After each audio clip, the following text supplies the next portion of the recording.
Gajuwaka industrial ఏరియాలో నిరుద్యోగులకి విదేశాల్లో ఉద్యోగాలు ఇప్పిస్తానని కొంతమంది వెల్డింగ్ అసోసియేషన్ వాళ్ళు ఫారిన్ ఏజెంట్స్ వచ్చేసి కొన్ని మోసాలు అనేవి ఈ మధ్య బాగా వెలుగులోకి వస్తున్నాయి.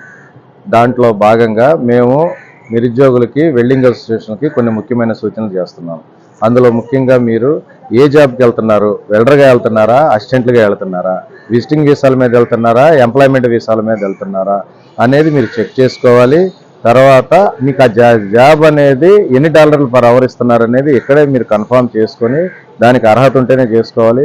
తర్వాత మీరు ఇక్కడ మీకు ఏం లేకపోయినా పర్లేదు, అక్కడ మీరు టెస్ట్లో పాస్ అవుతారు, మాది బాధ్యత అంటే అది మీకు మోసం తప్పనిసరిగా జరుగుద్ది. కాబట్టి అటువంటి ఇన్స్టిట్యూట్ల మీద మీరు కంప్లైంట్ ఇస్తే వాళ్ళ మీదనే చర్యలు తీసుకుంటాము. తర్వాత వెల్డింగ్ అసోసియేషన్ వాళ్ళకి నేను చెప్పే విజ్ఞప్తి ఏంటంటే, అటువంటి వాళ్ళు ఎవరైనా కూడా మీ దృష్టికి వస్తే మా దగ్గరకు తీసుకొని వస్తే మేము కేసులు కట్టేసి వాళ్ళ మీద అనేది చట్టపరమైన చర్యలు తీసుకుంటాము.